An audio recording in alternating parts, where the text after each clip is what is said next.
What up? It's your boy T-Bear and Reaction. Today is Films Friday, and now it's time for the meat and potato, the main course of Films Friday, the dead meat kill count.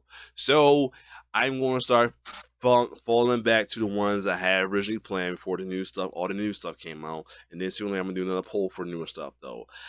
Now this one is someone's return, but I'm gonna bite the bullet and do the regular censor version of this. I'm returning to the Texas Chainsaw Massacre series, and this is going to be Texas Chainsaw 3D.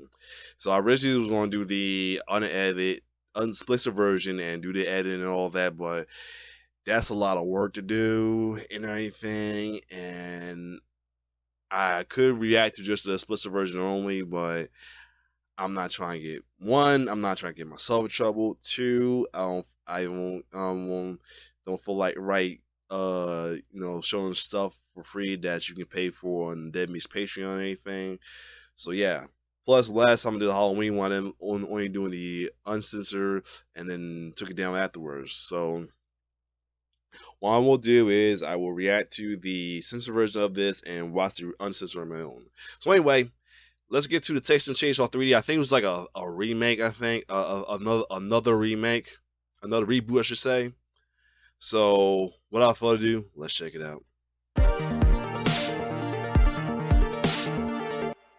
Welcome to the Kill Count, where we tally up the victims in all our favorite horror movies. I'm James A. Janice, and today we're looking at Texas Chainsaw 3D, released in 2013. Chainsaw 3D is another splinter in the increasingly confusing Texas Chainsaw timeline. This movie is a direct sequel to the original 1974 film, meaning it ignores parts 2 through 4, as well as both films in the remake timeline. This is if you're having a hard time wrapping your head around it, just check out this awesome timeline page. Is this the one Trey Songz on? I think I'll find out in a minute. Sure, I know Trey Songz was on one. On Twitter. Great work, Shannon. With this picture, this shit almost makes sense. The opening segment of this movie, in fact, takes place immediately after the first film's conclusion, and they actually do an impressive job recreating the setting and situation. They rebuilt the original Sawyer house from scratch based on blueprints and the film itself. And since Marilyn Burns and Gunnar Hansen returned to play minor roles in this movie, the new old house served as a perfect backdrop for their adorable reunion. Also awesome is that this movie has Bill Moseley playing Drayton Sawyer, since original actor Jim Sedow passed away in 2003. But man, do things get dumb when the movie jumps to the present 40 years later. Starting with the fact that Alexandra Daddario plays a character who we see as a baby in 1974. You don't need a 5 on the AP Calc test to realize that the then 27-year-old Alexandra Daddario isn't the best fit for a character who logically should be 40 years old. Although it's not like the screenwriters even bothered to acknowledge that mathematical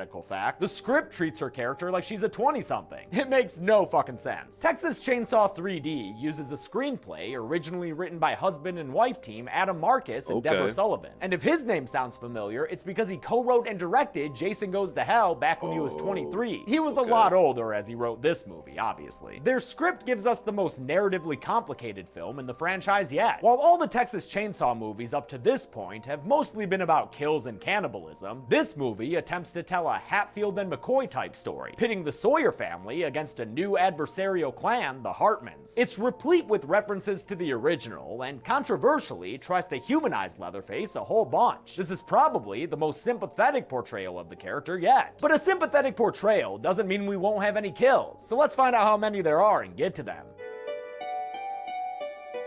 The movie begins with opening credits that use stylized footage from the original to reorient the audience. Also, nice trick using Bill Moseley to recreate that memorable shot of Jim Sedow jumping around. It almost had me for a second. While Moseley has always been able to do a great Jim Sedow impression, you gotta run for that money now, chase that dollar, gotta go fast to catch it. He described himself playing Drayton as Moe playing Curly in a Three Stooges remake. I think he's selling himself short. He can still do an excellent Sedow. Look what your brother did to the door! After reminding us of how Sally Hardesty got away, we finally jump into new footage, which shows a cop named Sheriff Hooper speeding to the Sawyer house. But he's unable to get there before a couple of other random Sawyers show up, so there's a prickly posse of people eaters perched and prepped to resist him by time he yells at Drayton to come out with his son Jed. Oh, and don't get confused. I'm not talking about Jedediah Hewitt, that dirty little boy from the remake. Nope, Jed is Leatherface's name now. What is that, like his 5th in the franchise? Drayton wants to protect his family, which includes Grandpa, played once again by John Dugan, the guy who portrayed him in the original. Of course, back then, he was still a teenager. Wow. This time through, he was, well, a bit closer to the character's actual age. Unfortunately for Drayton and his familial loyalty, this dude Boss Sawyer thinks that he should compromise with the cops. Give him the boy.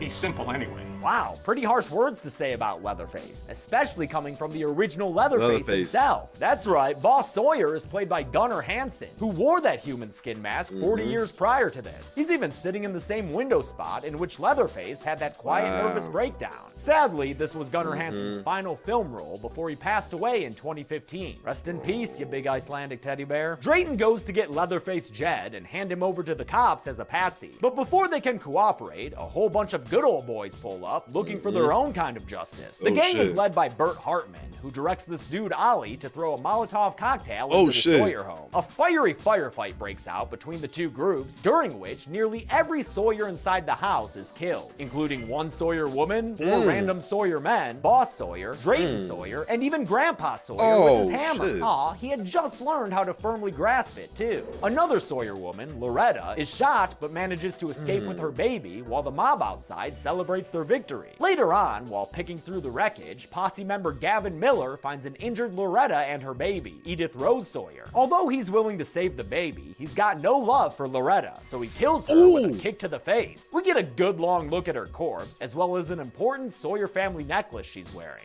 Never would have pegged this family as the jewelry type. Gavin gives the baby to his wife Arlene, and they join the other arsonists for some pictures that are disturbingly reminiscent of lynch mob photos. Wait, someone's taking pictures in a Texas Chainsaw film? You know what that means.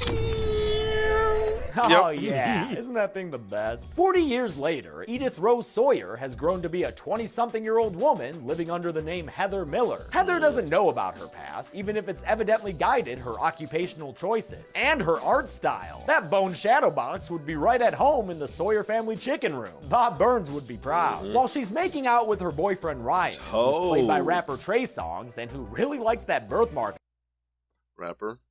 I'm gonna let it slide, Jane. On her boobs. A letter arrives from Dallas with some sad news. My grandmother died 3 weeks ago. But as far as Heather knows, all of her grandparents have already died. What gives? She confronts her parents Gavin and Arlene, those baby snatchers from the intro, and asks them what's going on. They admit to her that she's not their biological daughter, but that might be a good thing for you, Heather. These two don't exactly seem like the nicest folks. You came from a shit heap. If I had half a mind, I'd have left you there. The letter says that Heather's inheriting that shit heap, so she sets off for Texas with Ryan and their 2 friends Kenny and Nikki. Damn, then Linus's daughter grew up. They stop at a gas/shirt wettening station, and on their way out, suddenly hit a dude. Y'all should have had one of those Russian dash cams. I'm pretty sure that dude jumped straight in front of your vehicle. Yeah, the dude they quote-unquote hit is a handsome hitchhiker named Daryl, who asks them for a ride in exchange for gas money and not suing their asses. You got yourself a deal, shady partner. The next morning, they get to Newt, Texas, home of the world-famous dead armadillo, and find Heather's late grandmother's property. Oh, and it's the fancy gay cabin kind of place, too. Heather's grandma was named Verna Carson, and Verna's lawyer, Mr. Farnsworth, arrives to meet the kids at the gate. He's played by Richard Reel, who you may know from Rob Zombie's Halloween 2. I know him from the 10,000 times I've watched Office Space. Farnsworth gives Heather the dungeon keys to Verna's estate, as well as a letter.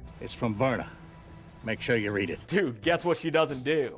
I will. She won't. You probably should have stressed it to her a little more, Farnsworth. Don't forget to read Verna's letter. Oh shit, well then that's on her. You good, Farnsy. Heather's new house is the coolest fucking house yet in this series. Although I guess that's a low bar to clear, since this one's not full of human remains or Matthew McConaughey's spittle.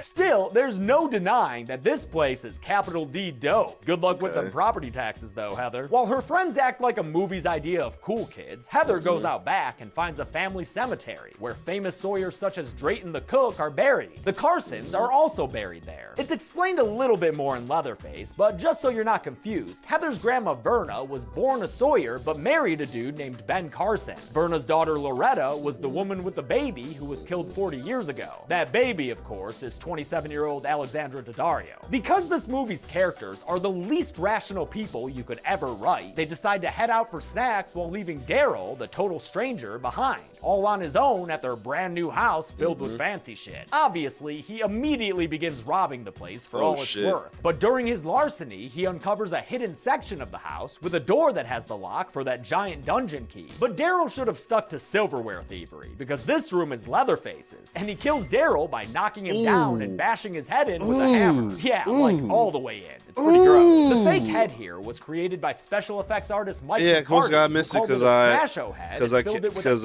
trying to come out as it was hit with a hammer. I love that he shares my opinion of digital gore effects. CGI I can't do the uncensored no more. Hey, he said it, not me. In town, the kids go on their shopping trip, and we find out that Nikki and Ryan have slept together before. Uh-oh. She's into doing it again. He says he's not, but I'll let you take bets on how long that'll last. Heather, meanwhile, gets hit on by a young deputy named Carl, who's played by Clint Eastwood's youngest son, and also meets Bert Hartman, that dude who led the Sawyer killing posse, who's now the town's mayor. Why is that not surprising? Bert finds out that Heather's inherited I did not know Clint Eastwood's son. Even though she's not a Carson. I think he's on Fast and Furious. Yep. Uh-oh, Heather. Don't go getting firebombed by this guy. The kids get back to the house and discover Daryl's damage, but it's not bad enough to keep them from solo cup toasting the Sawyers and having a meat cookout that night. Aw, that would sure make Drayton proud. While Heather's taking stock of her new family photos, she realizes that her birthmark matches a necklace worn by all the Sawyer women in these pictures. That's super cool, Heather, but maybe you should read that letter your grandma left you now. If she had, she could have warned Kenny not to go into the secret part of the Carson home, but she didn't, so he does. Although lucky for him, nothing really seems to be down. Just kidding, it's fucking Leatherface! Kenny tries to escape, but gets stopped by a meat hook stab that gets blood all over the camera. What is this, the Revenant? Meanwhile, Nikki lures Ryan out to the barn, where she surprises him with a tequila picnic and a striptease. Who had 10 minutes on an affair? 10 minutes, anyone? With everyone else preoccupied, nobody's around when Heather finds the corpse of her late grandma Verna sitting in a chair. God. Well, no one but Leatherface, that is, but he's also pretty busy right now, pruning the fingers off a hand. No one interrupts my kitchen time. Meal prep is very important. After some random flashes using ye old flashbulb sound effect, Heather wakes up to Leatherface chainsawing a body to pieces. He then puts Kenny on a meat hook before killing the poor boy with his chainsaw, which he uses to literally cut Kenny in half. Holy shit! It's a hell of a kill when you see it all. Heather revs up her own engine and starts her very first chainsaw.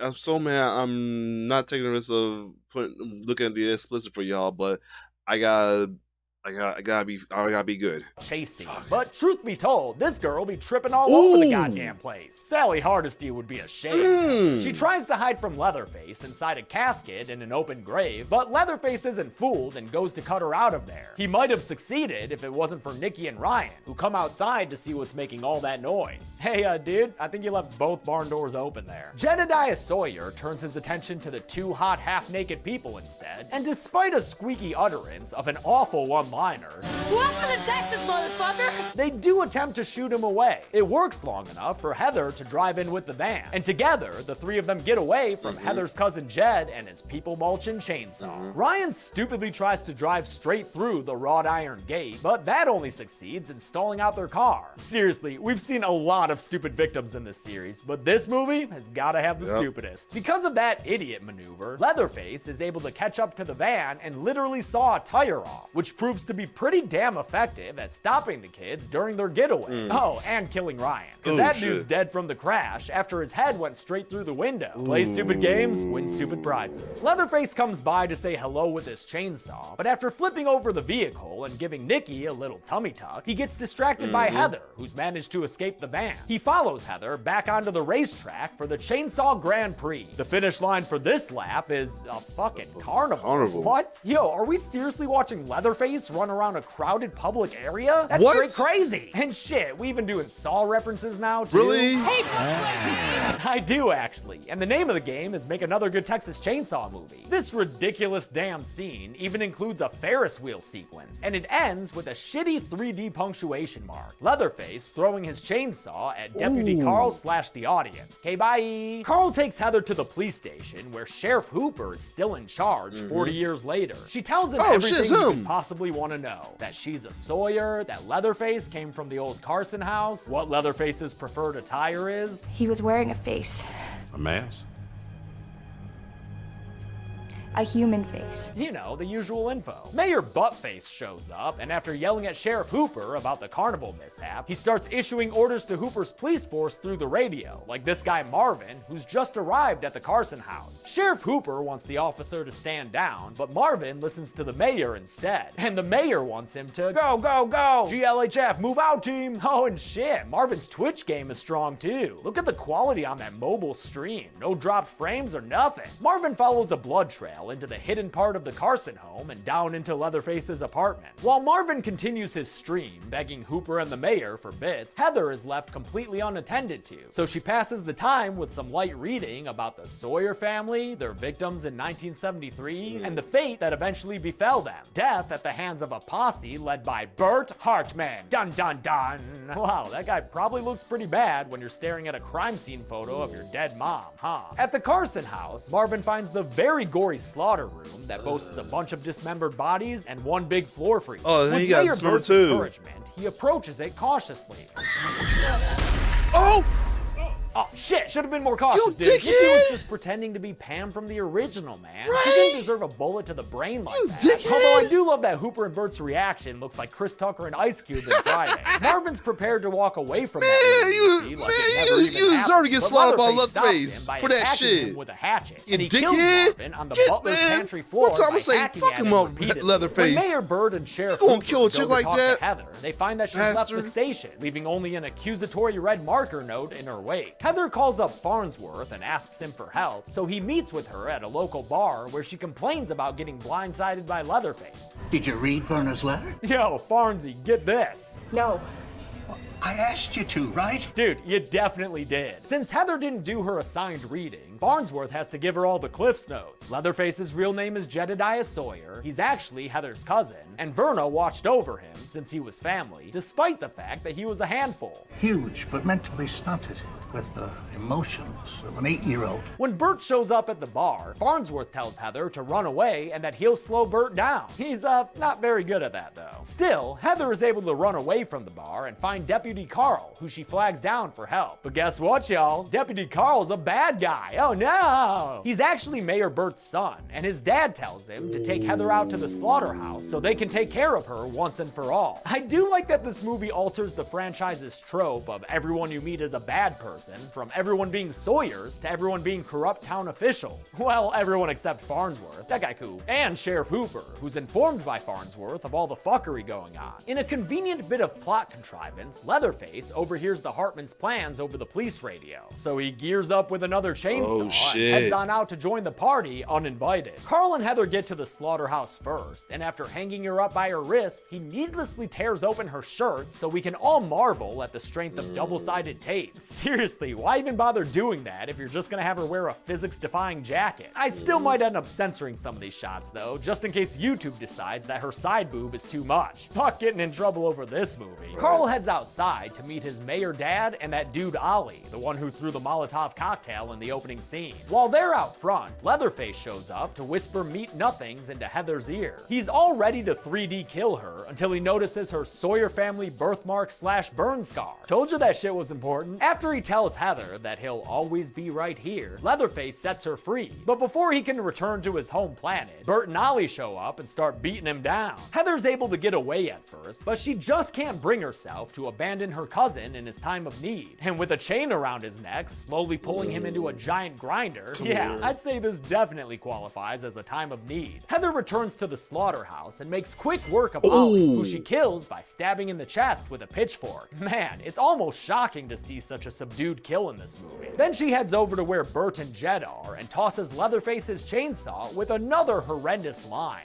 Do your thing, cuz. Oh, holy shit, that was bad. Leatherface uses that tool to shorten Bert by a foot. Like, scratch do your that, thing, cuz. And although Sheriff Hooper shows up with a gun pointed at Jed, he decides to stand down and allow Leatherface to, well, do his thing, cuz. Got his him. thing is apparently cutting off Bert's head, giving us some awful digital effects as the villainous mayor slides down into the giant meat grinder. Wow, this looks like a crappy video game. Who approved this? Hooper leaves the slaughterhouse, pretending like he didn't see any of this, and the cousins enjoy a silent victory together before walking back home to the Carson mansion. There, Heather tends to her cousin, who's cool with a little face washing, as long as she doesn't touch the mask. Never touch the mask, Heather. With nothing else left to do, Heather finally fucking reads the note Verna left for her. And the narrated flashback of her grandma writing the letter gives us a cameo by Marilyn Burns, who played Sally Hardesty in the original film. Texas Chainsaw 3D isn't a great movie, but at least this is a better cameo than that hospital scene in Next Generation. Oh, and by the way, that scene also had a cameo by John Dugan as the police officer. I forgot to mention that in the Next Generation kill count. Sorry. Anyway, the letter explains everything that Heather's already learned since then, so this is kinda like studying for the test after you take it, isn't it? The movie ends with Heather deciding to stay and Leatherface reenacting an old classic. Oh, actually, hold up. There is a post-credits scene of Heather's adopted parents Gavin and Arlene showing up to get their hands on some of that inheritance. We never actually see Leatherface kill them, but fuck it, let's throw them on the list. The rules are out the window for this franchise. How many kills did we get to see Leatherface acquire in 3D? Let's find out and get to the numbers. In 3D? Oh no! Chainsaw coming at you!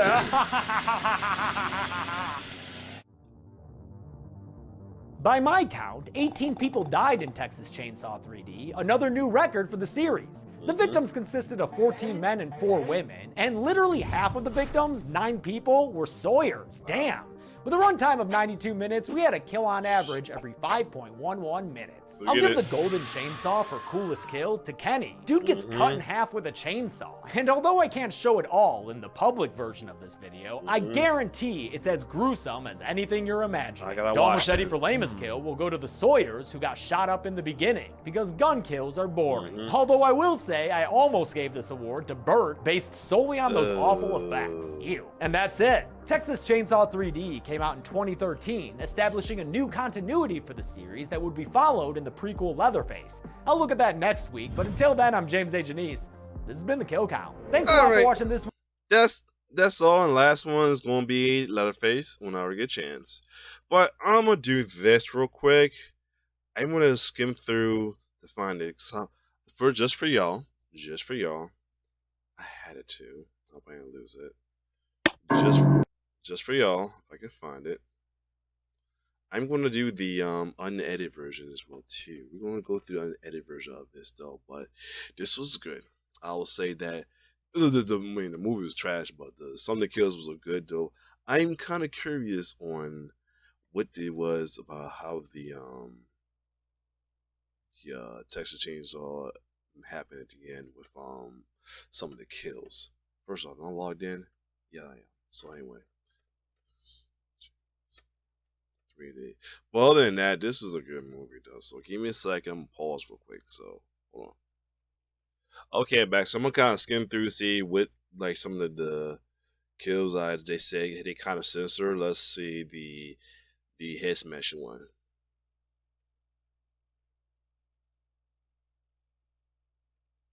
Alright, so we got the head smash one. Let's see what this one. How this one looking. Faces. And he kills Daryl by knocking him down and bashing his head in with a hammer. Yeah, like all the way in. It's pretty gross. The fake head it's not that bad. Alright, that one ain't that bad. That wasn't that crazy.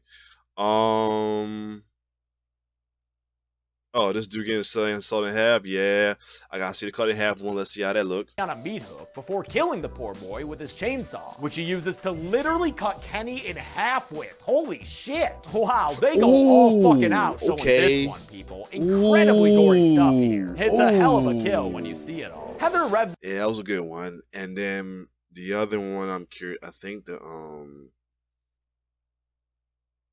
Oh yeah, this body mismeasurement part, I want to see that a little bit. Let's just see. At the Carson house, Marvin finds the very gory slaughter room that boasts a bunch of dismembered bodies. Oh yeah, Dan. Traceon did get cutting head off. Let me look at some more parts that open her shirt. Might be in the other version. Pulling him into a cutting off Bert's hands, giving us some awful digital effects as the villainous mayor slides down into the giant meat grinder. Wow, this looks like a crappy video game. Who approved this? Okay. Cooper leaves the Hardesty officer. Credits. franchise. How many? Okay, so I thought they would show a little more from the meat grinder part, but anyway, other than that, this was like interesting one. The kills was crazy, but the storyline was like, eh. But other than that, if you like my reaction, like, share, subscribe to my YouTube channel. It's your boy T-Bear signing off. One love.